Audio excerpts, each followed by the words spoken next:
Welcome to Anxiously Yours. This is your host Pankhuri. And no, I have not forgotten that this podcast is meant for anxious people.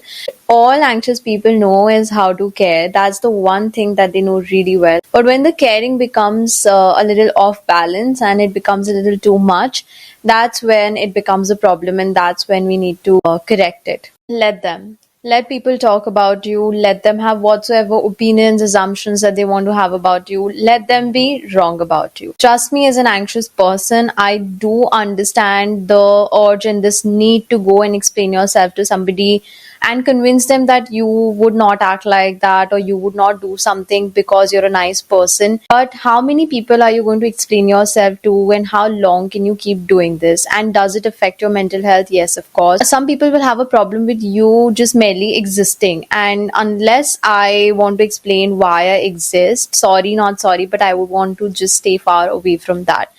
They're always going to view you through their own lens, and there is very little that you can do about it. Stop with the people pleasing. You were not placed on this planet to convince everybody to like you and become the most likable person of all. You can be the sweetest peach of all, and still someone will come up to you and say that they don't like peaches. You cannot make everyone happy, and it's okay to be disliked and even probably a little villainized for that matter, for the way that you live your life. Most of the time the villainization is because of the insecurities that other people have and the things that they can't do and you are capable of doing. So stop trying to water yourself down and become more palatable and smaller so that it's easier for other people to accept you and like you. If somebody finds you too much of anything, too bold, too weird, too different, too loud, too rebellious, anything like that, that shouldn't be your concern.